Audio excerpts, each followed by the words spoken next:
Oke teman-teman, balik lagi dengan saya Vicky Rido. Seperti biasa saya akan mereaction soal sepak bola Indonesia dan juga tanggapan dan komentar dari netizen Indonesia soal persepak bola tanah air. Jadi seperti apa tanggapan mereka, mari kita simak sama-sama. Tapi sebelum itu jangan lupa untuk like, komen, dan subscribe. Dan jangan lupa juga untuk nyalakan lonceng notifikasinya. Let's go.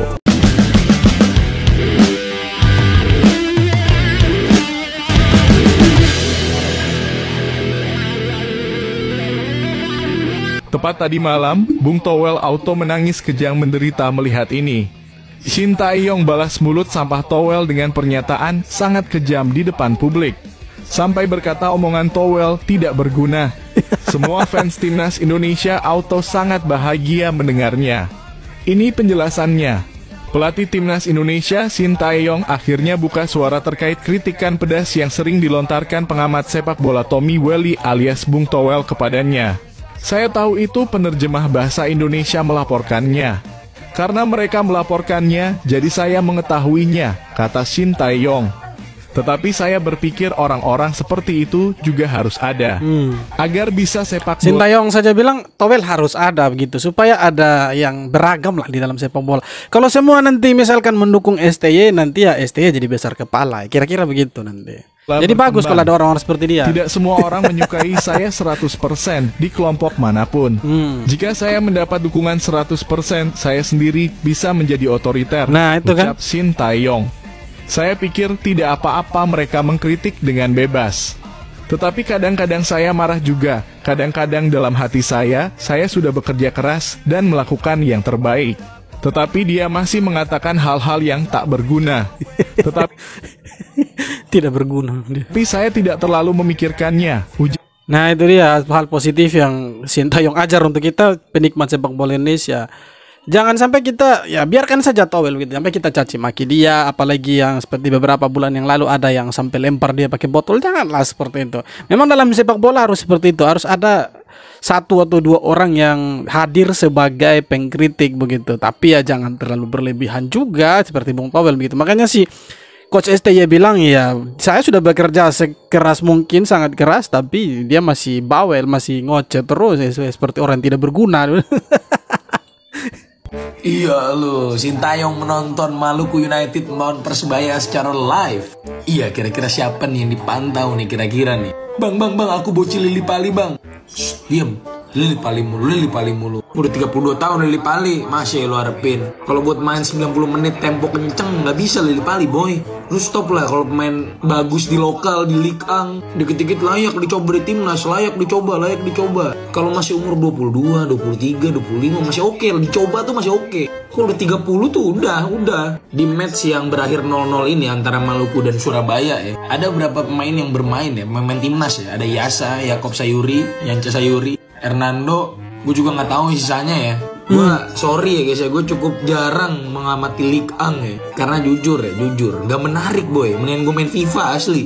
Ya jadi ya ini menepis ya kalau misalnya ada orang yang ngomong si Shin Tae-yong ini tidak mengamati liga lokal ya. Ya semoga nanti di Piala AFF 2024 bakal ada nama-nama baru ya. Atau jangan-jangan di round 3 nih bakal ada nama-nama baru nih. Kira-kira siapa ya? Nah yang kemarin bilang STY tidak rajin pantau Liga 1. Nah ini hasilnya, dia pantau juga ternyata Liga 1. Bahkan langsung hadir di stadion ini. Yang bakal tiba-tiba dipanggil entah di kualifikasi round 3 ataupun Piala AFF 2024. Yang jelas nih, stop Lili Pali, stop. Betul itu kuping Lili Pali lu sebut mulu. Oke, untuk nggak setuju. Apa yang ditunggu sih ini proses ini? Apa dokumentasikah atau Enggak, di KAS kan semua ngantri. Kan kasusnya banyak. Iya. KAS itu dunia loh. Bukan regional. di KAS ini. Iya. Oh, Di KAS itu kan diganti. Kalau KAS udah oke, ya FIFA udah nggak bisa apa-apa lagi. Dan kasusnya ini kan juga lewat KAS ya? Iya, langsung. Inilah hebatnya Erick Thohir. ketemu aja. Sebenarnya ini gue udah lama denger. Gue nggak ungkapkan. Jadi mereka nggak lewat FIFA. Kan kalau lu lewat AFC ditolak ke FIFA, ditolak baru lu KAS. Banding ya. Ini Erick Thohir langsung ke KAS. Hak suara. Dan lawyer-lawyernya adalah itu Jangan. yang bekerja. Itulah hebatnya Erick Thohir. Semoga Martin Paes ini di kualifikasi Piala Dunia atau AFF nanti dia bisa tersedia supaya kita punya cadangan kiper atau kiper yang bermain di starting 11 itu ya setara lah begitu, supaya kita lebih kuat dari yang sebelumnya gitu. Sintayong menegaskan bahwa Ian Schraven itu belum dibawa ke timnas senior. Jadi ya ini menepis dari bocil-bocil Ian Schraven, bocil-bocil AFF U19 yang ngelihat pemain bagus langsung coba senior. Ingat ya guys ya, timnas senior kita itu belum ada agenda friendly match, agenda uji coba tuh belum ada. Agenda ke depan itu semuanya kualifikasi dan turnamen. Kualifikasi round 3 Piala Dunia, Piala AFF, nggak ada. Uji cobanya nggak ada. Jadi ini adalah langkah yang sangat tepat membiarkan Ian Schraven itu berproses di timnas U20. Iya, biar dulu tuh di timnas U19, U20, biar dulu dia di sana. Jangan terlalu paksa mau panggil ke timnas senior gitu. Bersama Coach Sapri ya, Ian Schraven bakal ikut di beberapa turnamen. Nanti di Korsel, tapi di Korsel katanya nggak ikut ya. Terus kualifikasi Piala Asia U20. Dari situlah prosesnya Ian Schraven itu akan dipantau sama Sintayong. Tenang aja, timnas itu kan agendanya kan pasti ada terus guys. Jadi aman aja, tenang aja. Nggak usah khawatir deh kalau misalnya ada pemain yang bagus terus belum dicoba tuh, sabar aja, ntar juga bakal dicoba kok. Tapi jujur ya, gue penasaran ya. Ini kan si Sintayong kan ditanya-tanya wartawan terus kan. Terus dia ngejawab-jawabin ya, dia nggak no comment gitu. Gue pengen tahu dah kalau misalnya wartawan nanya ya, pandangan Sintayong soal Arkan Kakak, dia bakal jawab apa ya? Misalnya ditanya nih, Coach Sin, gimana kira-kira pandangan Coach Sin terkait pemain timnas U20 nih, Arkan Kakak nih yang nomor 8? Nggak tahu ya, kayaknya sih Sintayong bakal jawab, Shibal. Canda guys, nanti gue disuruh main lagi. Pasti dia bilang ya Ricardo Kakak, bukan Arkan Kakak, Ricardo Kakak tuh. Jadi Coach Sintayong menurut gue adalah pelatih yang paling tepat memang untuk melatih timnas Indonesia. Di wawancara dengan KBS World, Sintayong bilang kalau misalkan dia perpanjang kontrak bersama Indonesia, dia lanjut bersama timnas Indonesia, jawabannya adalah karena saya tidak boleh mengkhianati kepercayaan yang telah dibangun. Kalau meninggalkan itu semua sepertinya terlalu sayang dan saya akan menyesal. Hubungan Coach Shin dengan Ketua Umum PSSI yaitu Pak Erick Thohir ini emang bagus banget, gue akuin. Keren sih menurut gue.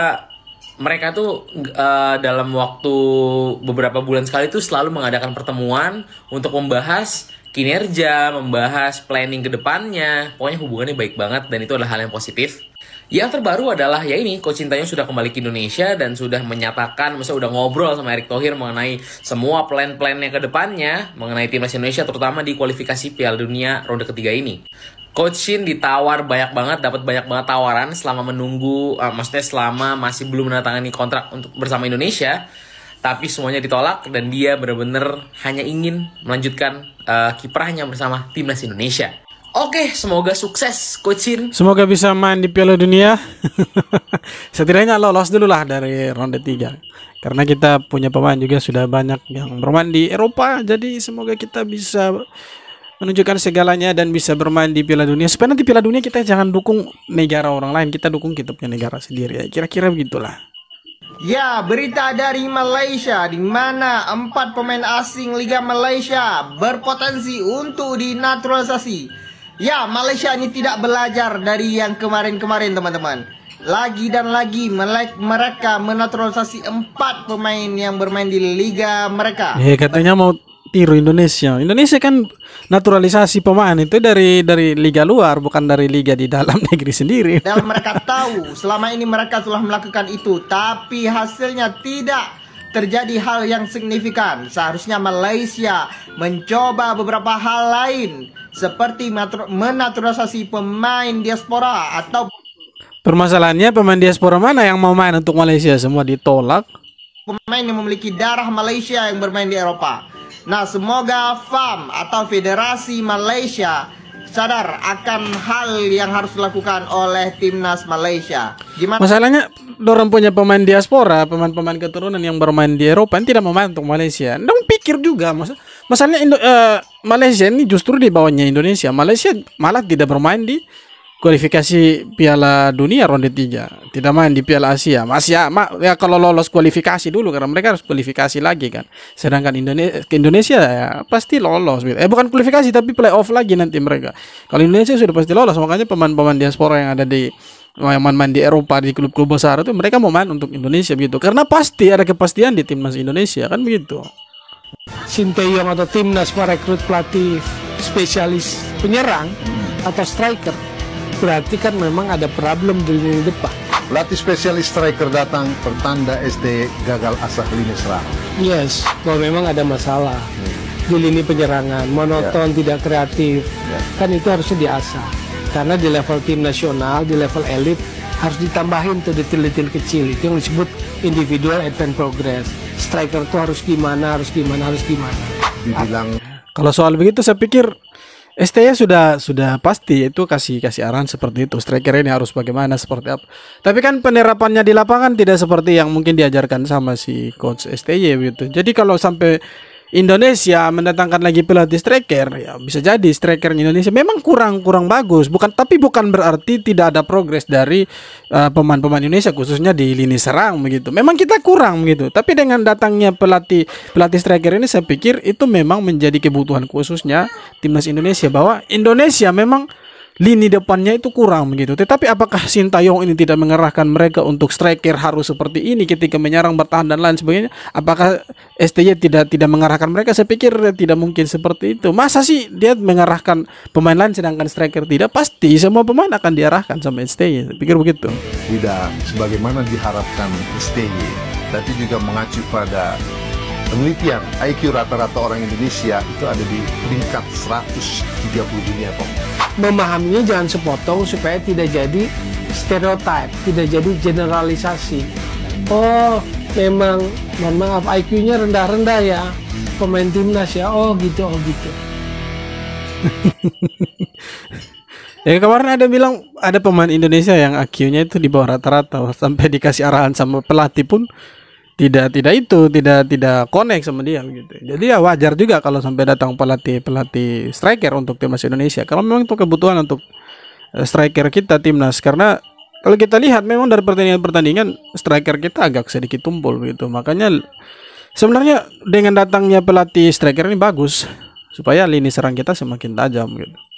Coach Sintayong tidak akan memanggil Elkan Bagot untuk di round 3 babak ketiga kualifikasi Piala Dunia. Nah, jadi pada saat Coach Sintayong sedang di Stadion Madia, ada salah satu yang menanyakan mengenai Elkan Bagot. Akankah Elkan dipanggil? Lalu Coach Sintayong menggelengkan kepalanya, yang berarti tandanya Elkan Bagot tidak akan dipanggil di skuad Timnas Indonesia untuk babak ketiga kualifikasi Piala Dunia. Nah, by the way, Coach ini nggak ngasih tahu atau tidak membeberkan alasan sebenarnya antara Coach Sintayong dengan Elkan Bagot atau tidak dipanggilnya Elkan Bagot.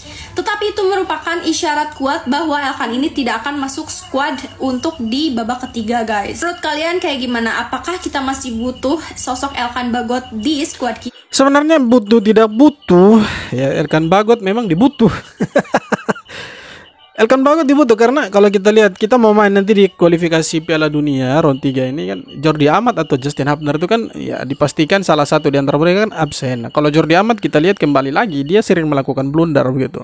Nah, dari pertandingan sebelumnya ketika melawan Irak pun dia dapat kartu merah kan. Jadi kita berkaca dari hal seperti itu, maka kita butuh sebenarnya Elkan Bagot. Tetapi kan hal-hal teknis yang paling tahu, yang punya hak prerogatif menentukan pemain itu kan Sintayong. Jadi kita ya mau bisa apa para penonton dan pendukung ya. Jadi kita bisa menikmati timnas seperti apa ya. Itulah teman-teman.